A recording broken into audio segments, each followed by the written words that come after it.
انطلق نهائي 400 متر حواجز سيدات. هنشوف بقى السرعه والاداء والتكنيك في حواجز السيدات 400. معانا بطلات هايا وملك الحواجز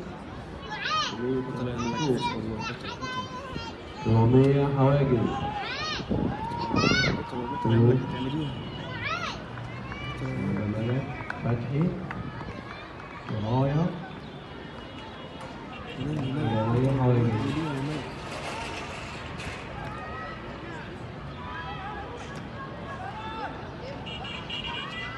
اللعيبه اللي بتاخد لها غلاطين، اللعيبه اللي بتاخد في الملعب دي وتجينا. يا ملك ايه يا ملك؟